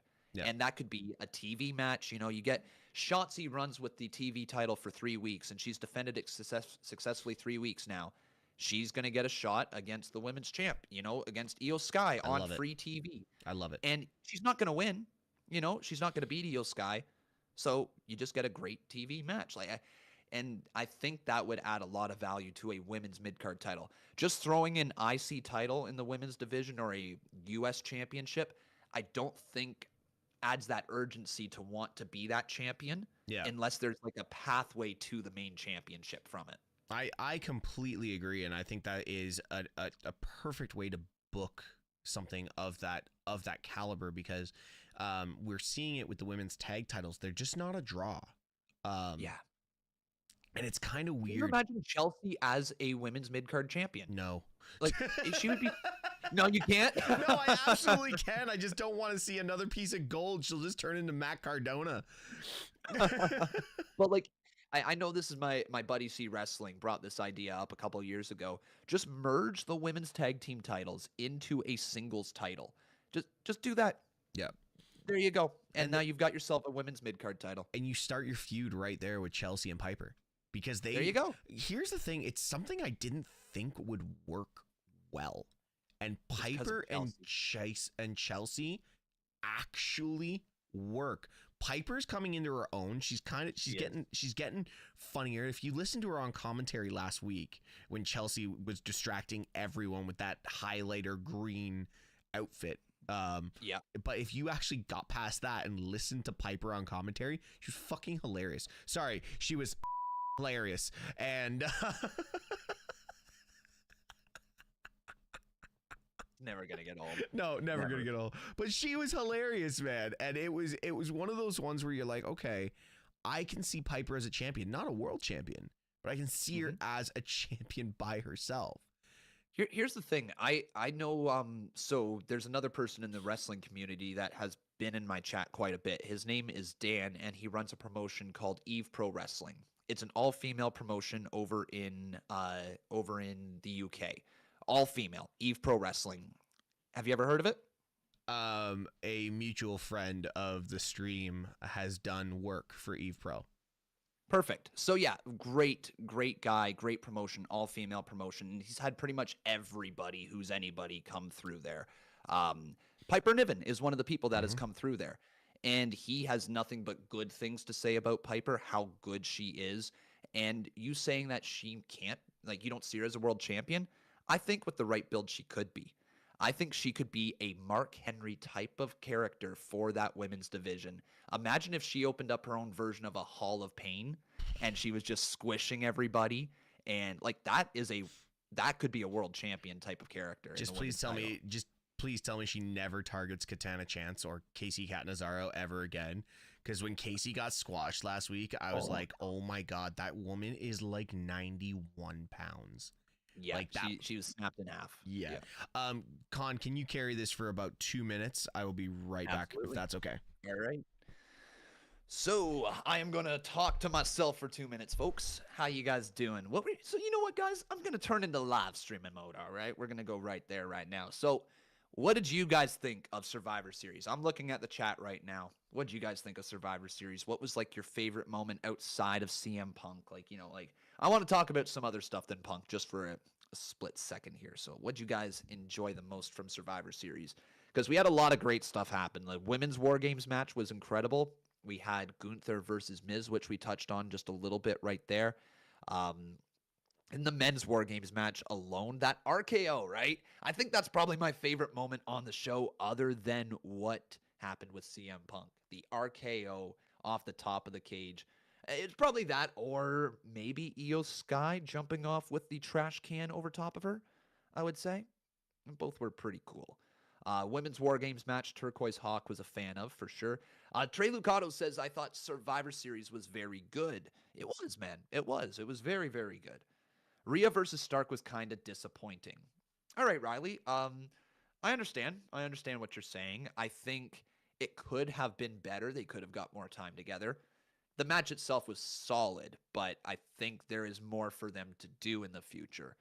You know, we got to look at Rhea Ripley and Zoe Stark. They're both young in the WWE. They're both part of that next generation coming on up through the WWE. And it makes sense to not give us everything that they can do in one match. We're going to see Zoe Stark versus Rhea Ripley again in the future. We're just gonna. So why would we get everything given to us in the very first match? You know, a 12-minute match, I think is what it was perfectly fine. I think they can go 18. You know, I think they could go 18 to 22 minutes, whether you include entrances or not, I don't know. But they could probably go 18, 22 minutes and put on a banger. There is a lot more that they could do for us right there, for sure. And we got our T-Man over here. don't know what the hell's going on, but like I said to you, like I was feeling a little off when we started this, so I just had to get something to settle the stomach down. So fair enough. Got so a little tea right there. How much shit were you talking? Reunited on SmackDown, or on War Games, I should say. Becky and Charlotte, a little tea action. Very much so. So how much shit was he talking about me, guys? I was just talking about people's favorite moments from Survivor Series. No shit was talked over here. I was a nice con. I was nice. You're a nice con? Okay, fair enough. Okay, so we've basically covered everything that we kind of covered everything. I think we just kind of just went all over the place. We went all over, yeah. But we didn't talk about, here's what we should talk about, is Seth Rollins and his reaction to Punk. We haven't talked about it, okay? And it was him flipping off Punk, so mad. Well done. Can I say that? Well done, Seth Rollins. I'm not going to try to spoil anything. I'm not going to try to peel the curtain back, but well done. Is this a shoot? Was it shoot or was it work? I like I said, I don't want to pull the curtain back too much, but if I was betting, I would say work. He knew. I think he knew. And he did a wonderful job. Seth Rollins shows every single time that any of these stories come together where they blur reality. Yeah. He shows why he's at the top of the game. Yeah. He shows why he's one of the best in the world, if not in the conversation for the best in the world. What he does is he just finds a way to make you believe what you're seeing is real. Every bit of it. You fooled me, I'll tell you that. I loved it because it just shows the one thing it did show, and I'm gonna give a lot of credit to Triple H on this, is he listens to all of his talent. Yep. And he's done so since he was running NXT with Shawn. And Seth has made it public that he feels he's been moved to second best because of Roman Reigns. And I'm going to go this way with it. He has voiced his opinion on, like I'm here, I show up, I do my job, I do it for the best of the company, and I go home. I don't get into the dramatics and all that kind of stuff. And he's made those public comments, and it's just like, damn, dude, like, I thought you and Roman were boys, like, but you literally shit all over him because he's getting a bigger bag than you. Isn't that the Rollins character, though? Exactly. And I agree with you on that. So if somebody like a referee, because, okay, here's the thing. Triple H says only him and Nick Khan knew. I find it very difficult to believe that Triple H does not have a private meeting with Seth Rollins and say, listen, surprise, but this is what I want you to do. And this brings us back to the very first conversation we had here today. That's why this is going to be a WrestleMania main event. Because they are telling him right now, if you work with him and you guys produce the magic that we know you can produce, it's going to main event night 1 of WrestleMania. Cody Roman is going to be night 2. Seth CM Punk is going to be night 1. It's fucking insane. Imagine, go back 3 years. Imagine saying that Seth Rollins versus CM Punk is going to be a main event at WrestleMania. The World Heavyweight title. For the World Heavyweight title, by the way. It's not going to be for the World Heavyweight title. Well, no, I know, but like if it was for the World Heavyweight title, like we got a world title. Yeah, Which, by the way, is gorgeous. I'm looking over your shoulder right there. It's just a gorgeous belt. Oh, did you notice that there's a gap? There is, yes. What do you have coming there, mister? That you will find out in about 2 weeks. Yeah, we got something new coming. But yeah, no, I love the fact that the idea of that fourth wall was broken. And it's another thing I find interesting. And it goes back to what happened last night with us being put up. And I'm going to keep bringing this up, but I don't bring it up to gloat about it. With us being utilized on the show.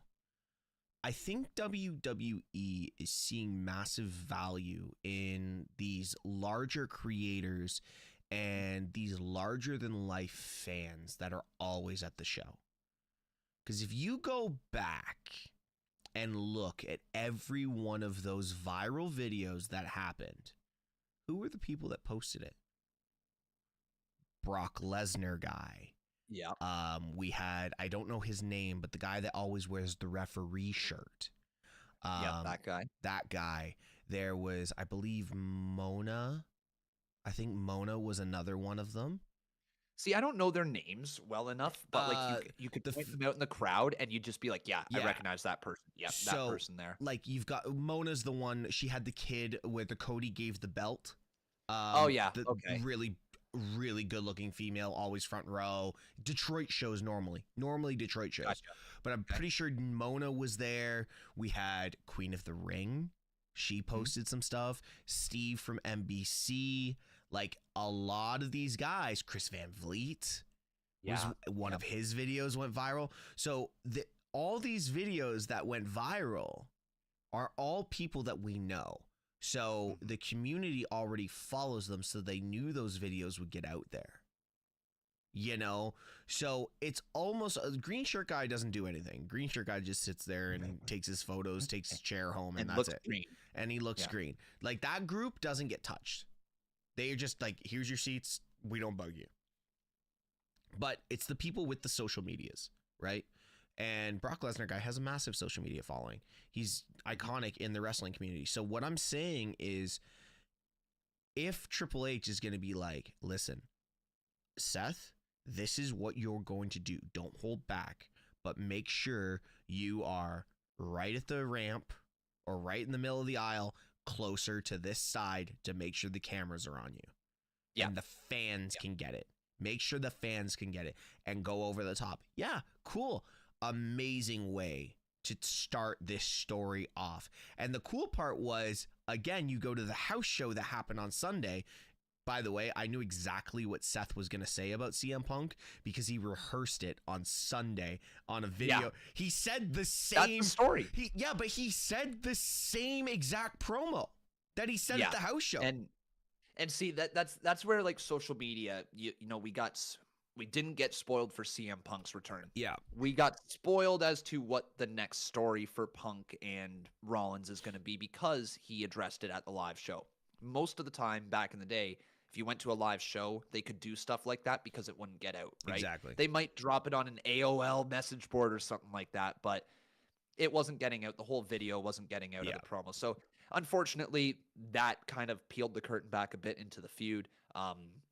Took away not really any magic from Monday Night Raw, but like a little bit of the anticipation. Was this a work or was this real? Or you know what I mean? Like it took away a little bit of that, but at the end of the day, you know, we still don't know exactly how this feud is going to play out. No. And that's the exciting part there. You know what I'm also curious because they kept them separate last night.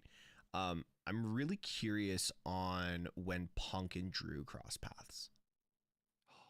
That'd be cool, wouldn't it? Because I think, again, if we're talking about how it all went down at the end of Survivor Series, which was what we were originally talking about, rumor is Drew was told to leave. So when he stormed out, he stormed out before Punk came out. Yeah. But there was a viral video, again, Brock Lesnar guy, filming the cameraman that's filming right at the cage. And if you watch the cameraman's right hand, he points at Drew and goes like, go. And the next thing you see is Drew beelining it out of the arena. Mm-hmm. And it almost looked like it was a cue for Drew to get the fuck out of there. And then literally seconds later, Punk's music hits. So there's another story. Oh, he stormed out, blah, blah, blah. Oh, and like the story there was that he was pissed that the Judgment Day lost. Yeah. They said they had a plan. He didn't want to go with that plan. They lost. Their plan was wrong. He was pissed. He stormed out. I know there was some reports backstage and all that, but I think that's just what we're about to start living through, dude. I think we're about to get worked in a way we have never been worked, where they use social media as an effective tool to get their stories over. It's a fucking amazing way to do it. I think there's been a massive conversation and a change in culture within WWE when it comes to the use of social media. Before it was, you can be your person, like yourself, and tweet out about whatever you got going on. But if you look at social media now with WWE, it's more character building than anything. Yeah.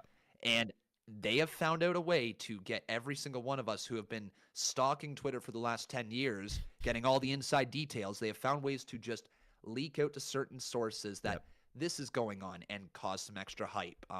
Or they're choosing to keep sources in the dark now for big returns. Like the fact Sean Ross Sapp, morning of, asked if CM Punk was coming back and he was told no.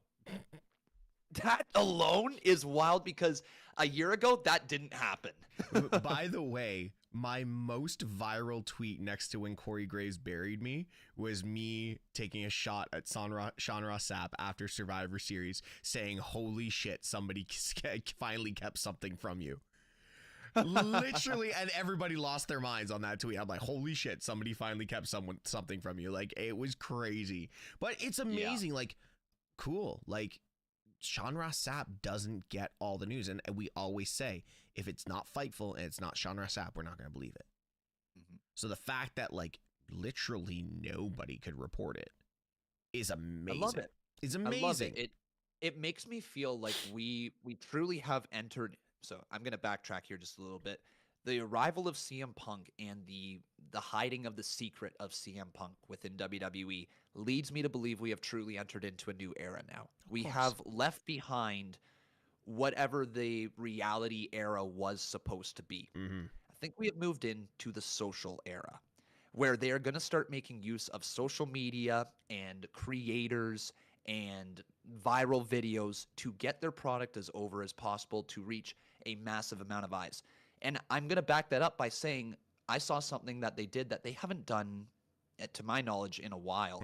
They made a whole 15-minute video of the most important clips from Survivor Series and posted it on YouTube. You can watch all of Survivor Series in 15 minutes on YouTube. They would never have done that in the past. But now they know the importance of viral clips and getting people to come into their shows. Like, if you watch creators and they post something and it goes viral, that's free publicity. That is like 1 million people that it went out to that didn't reach it before. Well, I've got 2 points to that. And it's another thing that they posted on their Twitter account and their Instagram account. I saw something similar to what we do, and it was Megan Morant. Is that her name? Yeah. The Bump people, right? Or people from the Bump, sitting in studio in a vertical layout with the Punk video, just like we all had it, and they had their reaction, and they all went, and it's like, where have I seen that before? Where have we seen that before? But here's the thing. It works. And again, I'll name drop on here. I don't care about name dropping other creators because the biggest thing I think that we need to take away from everything that happened over the last 72 hours is that every creator is just as important, minus one or two, is just as important as each other. And I don't care if I'm talking about yourself, myself, Santi, Wheezy, Kevin, Suplex, Cultaholic, Wrestle Talk, in the clutch, like all these guys, and I'm sure there's people I missed. We've missed out on one. There's a bunch of you guys. But what I'm saying is, every one of these creators, you put their views on. Con, last night, what was your highest viewed video on TikTok? Randy Orton, Rhea Ripley promo. Do you know your number? It was at 515 last I checked. Okay, so mine was the JD McDonough RKO. Okay. And as of the beginning of this recording, it was 837,000. So let's go. Two videos, 2 Monday Night Raw videos drew 1.3 million views between 2 content creators. Imagine all those creators and what we've just drawn to WWE's product. Tens of millions. Do you know how many people in the comments say, thanks to Santi, thanks to Wheezy, thanks to Con, thanks to Tesh, thanks to Kevin, thanks to Suplex, you name it. Thanks to these guys, I started watching wrestling again. Yes. I wouldn't have got back into wrestling if it weren't for you guys. Hey, thank you for showing me how much fun wrestling can be to watch. Because like we're now in a point where everybody who grew up as a wrestling fan who didn't have that person to talk wrestling with. Yep. We have all now found our community. Yep. We are all just a bunch of geeks basically talking about wrestling, and it's amazing. We didn't have that, you know. I mean, we did. There was online message boards. There was Twitter 10 years ago, but we didn't have it to this level. Not for me. You know, you didn't have the ability to scroll through TikTok and there'd be a whole culture of creators reacting. And like, you see people will just scroll through one creator to the next just to see different reactions to different moments. And that goes back to what so cool. And that goes back to what they did for the CM Punk thing, and I think they see that. And up until last night, they had never acknowledged the wrestling content community ever. Yeah, never. Well, I can't say that. So Bianca Belair, Sasha Banks, WrestleMania. My reaction to Bianca Belair coming back to WWE. Okay. Or was it Bianca returned or was it Sasha returned? Who was it that returned? I think it was Bianca, right? Bianca won the title. I can't remember. I was in a video package for WrestleMania, Bianca Sasha. Was it televised or was it on their socials? It was televised. Okay. I'm on the WWE network, or Peacock, as you will. Like it's ingrained into that WrestleMania event, and that was the first taste that I have ever seen them using creators. But it wasn't in the way that it was last night. Fair. It was they Googled reactions to the event and just took a few and put them in and then made the package. Last night was all about acknowledging the content creators on TikTok, in Wrestle Talk, and some people on YouTube as well. Yeah. It was all about that. There was too many familiar faces for it not to be purposeful. You know what I mean? Like, it wasn't an accident that they just found these clips and threw them in there. They're like, we're going to go through all these people that are reacting and say, all right, who do we want to have in this CM Punk clip? Yeah. Who had the best reactions? Who's been bringing in the most viewers? This is our way of saying thank you. And I'm still advocating Caleb Braxton. If you're watching this, Megan Morant and the rest of the team of the Bump, I'm free. So if you guys want to, if you guys need another guest on the Bump, get this trending on Twitter, guys, or on X. For Bump. Yeah, Tesh for the Bump. I would love to go onto the Bump by the end of 2024. Bump the Teshk. Hashtag bump the Teshk. There we go. Oh man, but yeah. So guys, we've gone a minute here. We got a good 76 of y'all in here. So let's open up the floor. It's the Q&A. And we are gonna do the Q&A, and I haven't done this yet. Yeet. We're gonna get questions going on, and I'm just gonna look right here. First one: how long was your phone blowing up for? Actually, Con, that's a good one. All night. All night. So my phone died at 2 a.m. from notifications, and it has never done that. My phone died because of notifications, so I had to plug my phone back in. When I turned my phone, you know when you plug your phone back in and you turn it on and it's like delayed on notifications, and then it's just like you know. So that was my phone last night. Yeah, my phone didn't shut up. It was wild. Like I found myself in a bit of a loop from, I think, about the hours of 1 to 3 a.m.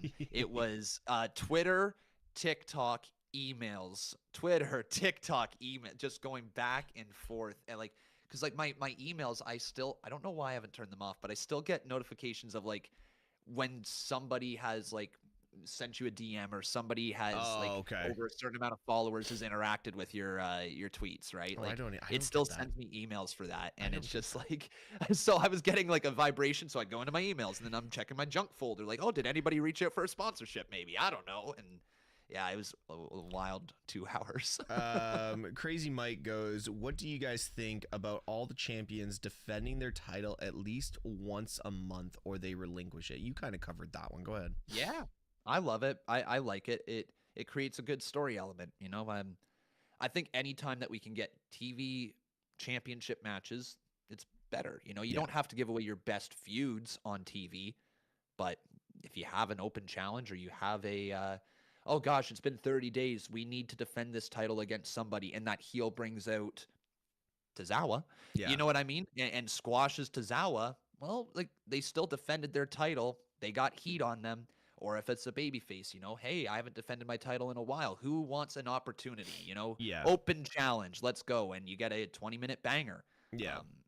Like, think of Sami Zayn versus Seth Rollins for the world title on Monday Night Raw. Great match. How much fun that was, right? Yep. We knew Sami wasn't going to win.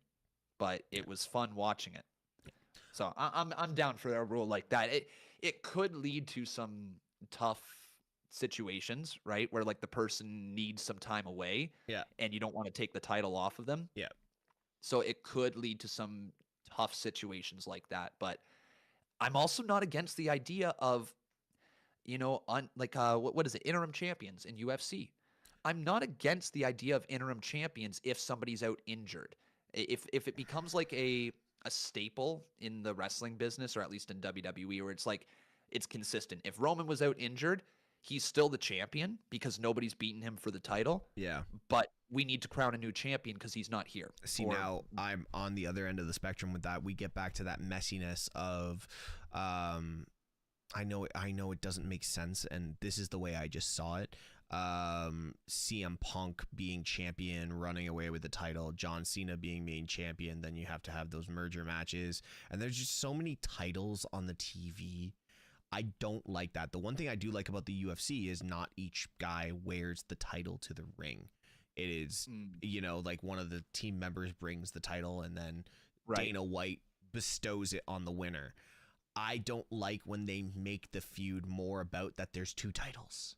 Okay. I hate that. I hate the, like, Randy Orton 09 with John Cena, WWE title, world title on a hook thing. Hated that. That. I'm not a big fan of it, but I like your idea of that having an interim title. But I think that just goes back to the television title for the women that you alluded to earlier. Yeah. I think that's a huge factor, and I think that we should go back to the Gorilla Monsoon days where, you need to defend your title every 30 days. I really enjoyed that as a kid because you always knew every title was going to be on the line at a pay-per-view. That's what I liked. Okay, what else do we got? There's one from Turquoise.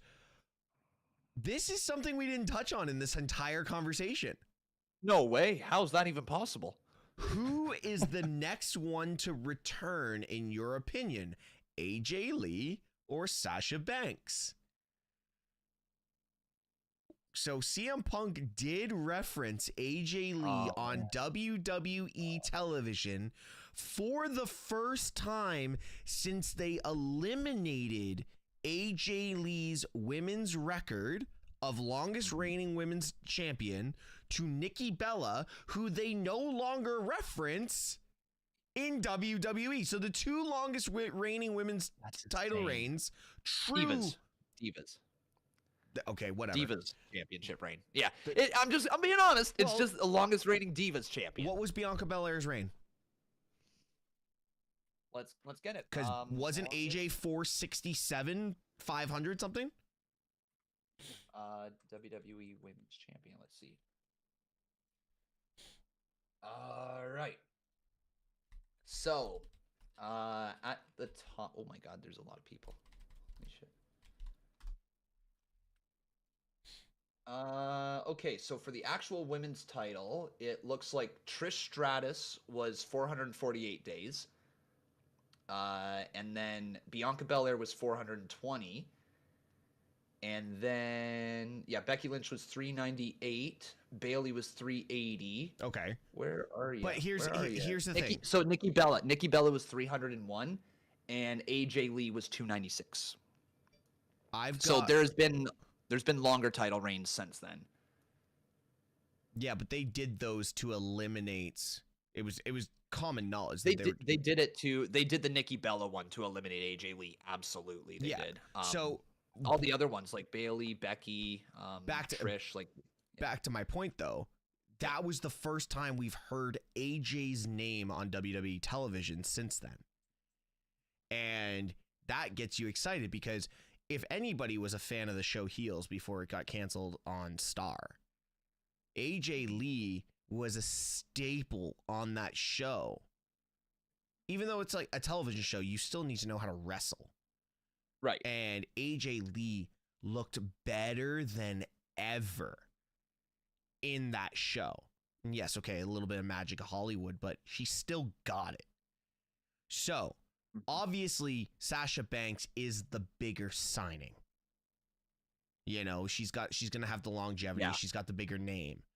But who do you see back first? And who do you want back first? Well, who do I want? Okay, from the stories that are going on right here, right now, Sasha Banks fits right into the whole damage control Bailey situation we got going on over there. I think that would be wonderful to see Sasha and Bailey reunite as a tag team to take on damage control, and whatever happens after that, I think would just be amazing. If we got Kabuki Warriors versus Sasha and Bailey in 2024, I'm so here for it. But I would love to see Sasha return. The pop, I think, would be bigger for AJ Lee.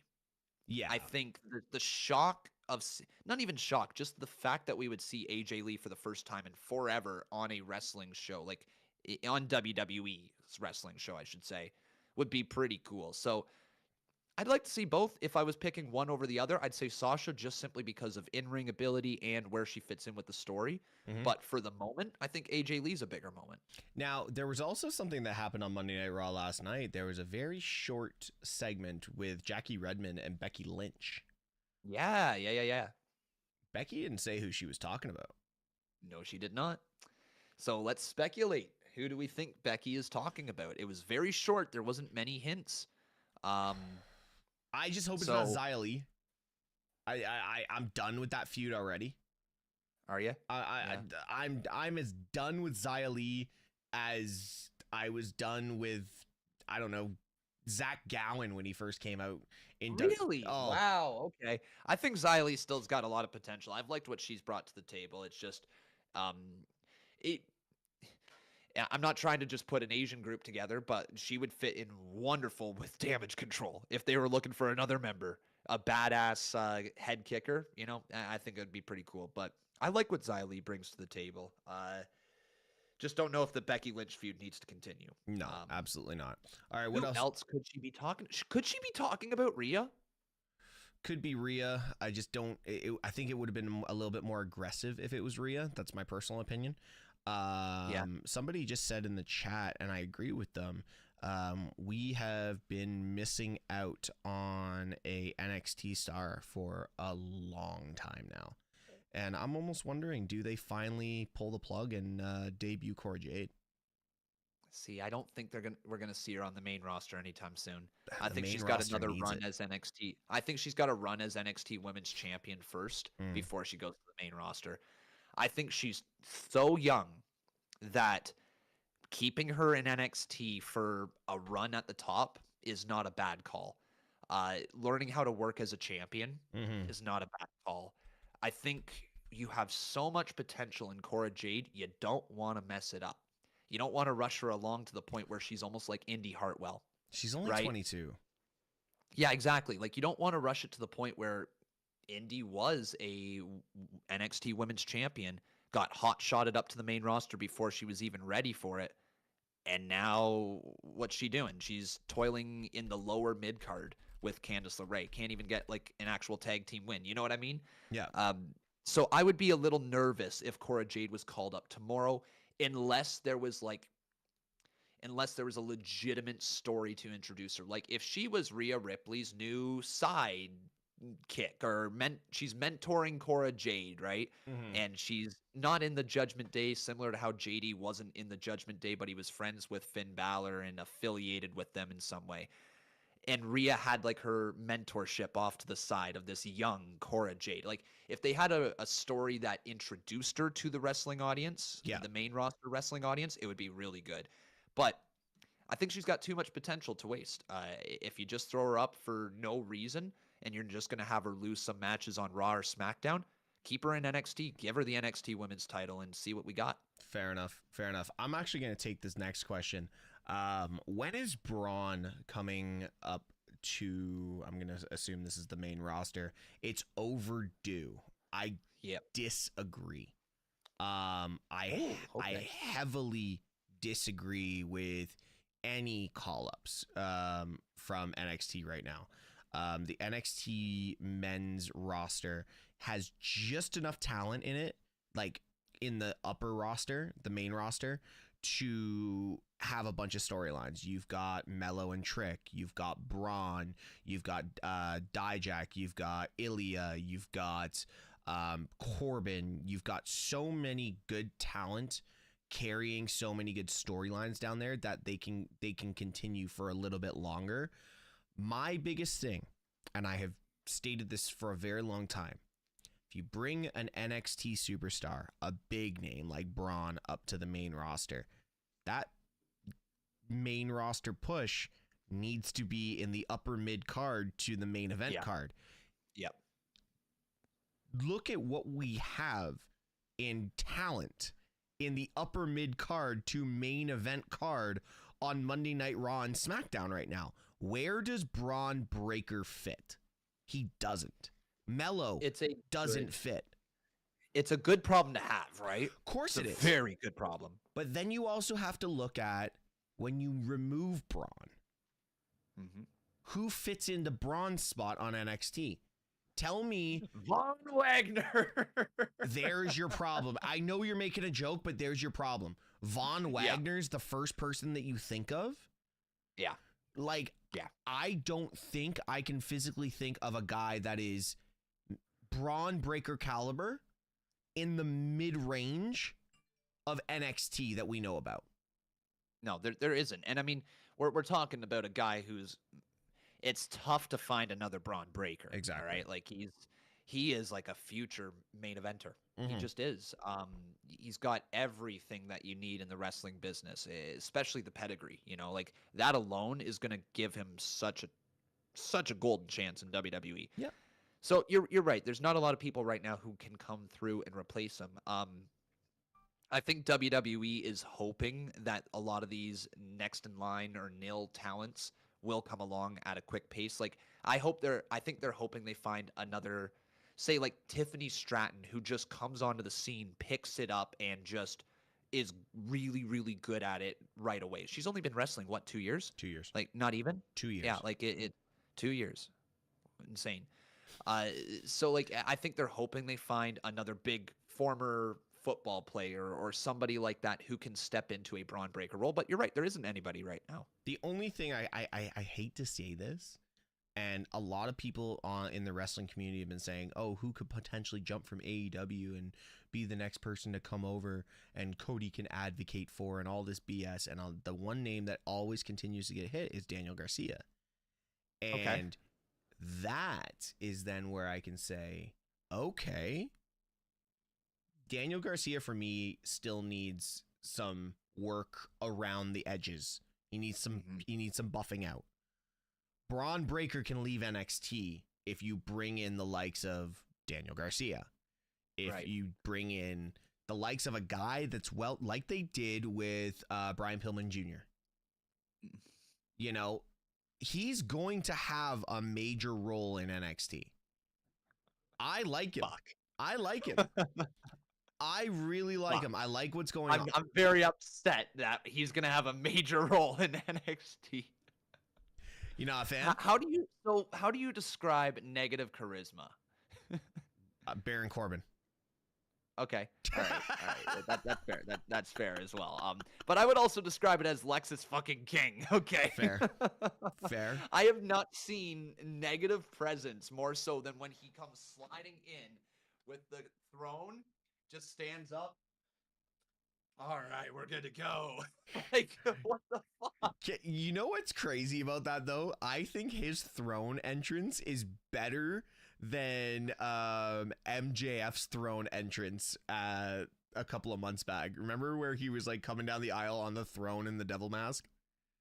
Yeah. You liked it better than that? Well, it doesn't have a fat guy that's about 400 pounds bent over pushing him from the ankle up.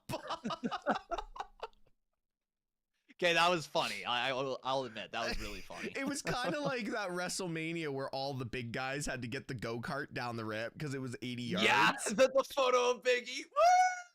Woo! Wrestling can be so silly, can't it? Oh God. Hey guys, let's work this out. Listen, we can hide the Hardy Boys in a black tent golf cart, but we can't hide freaking Jim from State Farm driving the golf cart down the ramp on the main show of WrestleMania.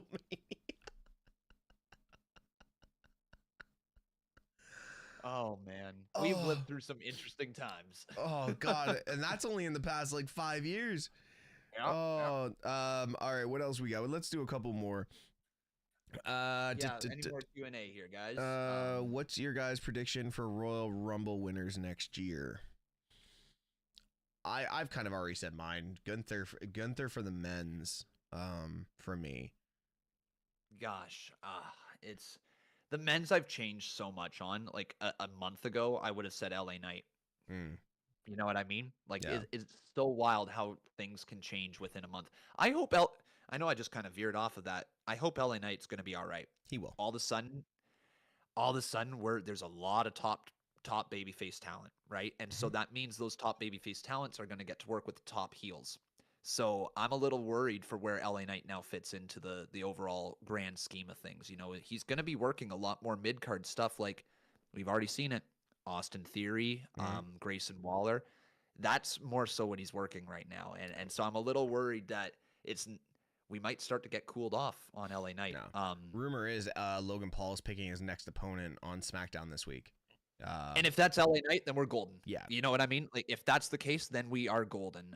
But if it's somebody else, then I'm worried for him, man. Like, you know, like where does he play into WrestleMania at that point, right? Like if he's not going to be in the conversation to win the Royal Rumble, he's not going to win an Elimination Chamber.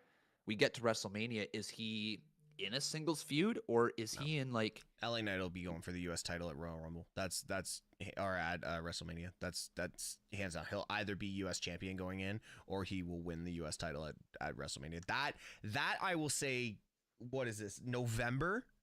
5 months in advance, I will say LA Knight wins the US title at WrestleMania. I think that's I'm calling it now. That's a pretty bold one. I like that pick. I think it would be a really good feud with Logan Paul. Women's Royal Rumble. Part of me wonders if they're going to do Liv versus Rhea at Mania. If Liv's ready to come back. I could see that being a thing. I could also see Becky Lynch winning. I could see Bianca. I could see Charlotte. I could see any of them honestly winning. I'm gonna say matches are. I'm gonna say they're gonna pull some bullshit and give it to Jade. And that's no knock to Jade. I just think I hate when they bring the newbie in, like what they did with Cody last year. I hated it. Hated that Cody won the Rumble last year. I remember you mentioning that. Yeah, you weren't a fan. But sorry. All good. All good. I don't like the fact that I think that's what they're gonna do. Let's say they don't bring in Jade, okay? Like, because that's throwing like something out there that may or may not happen depending on her development, right? Yeah.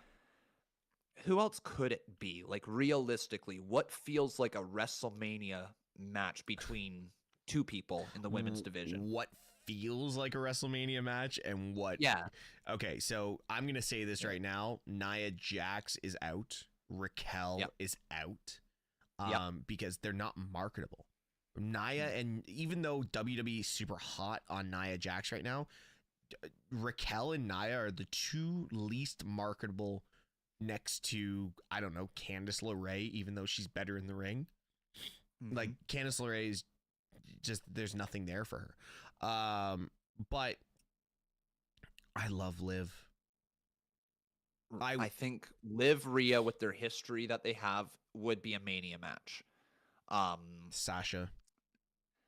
If Sasha wins, I could also see Bayley after being kicked from Damage Control.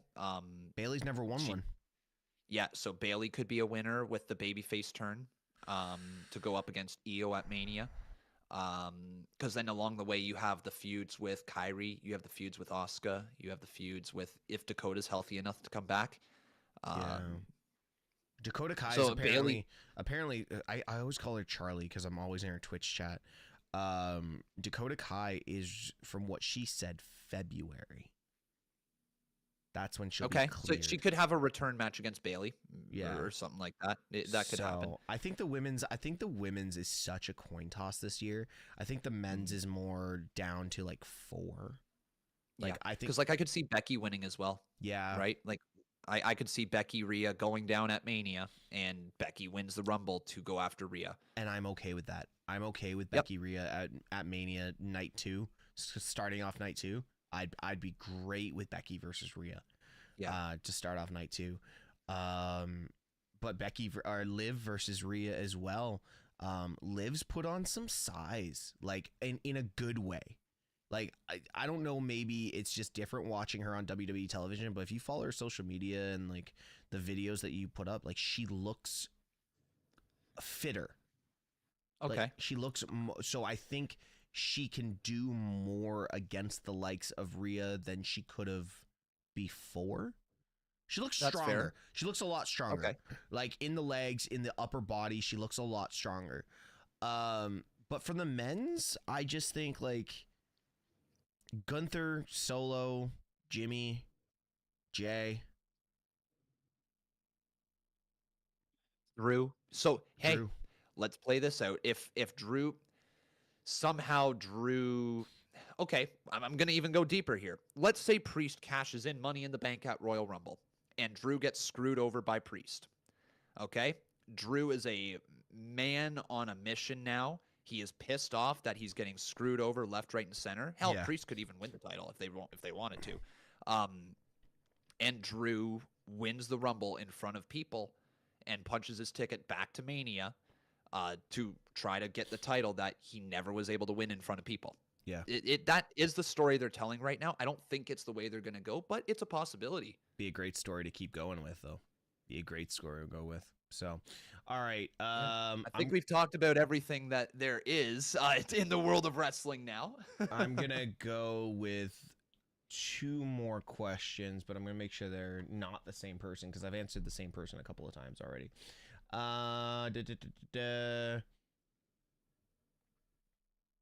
Does Gunther still win? Okay, never mind. That's already been answered.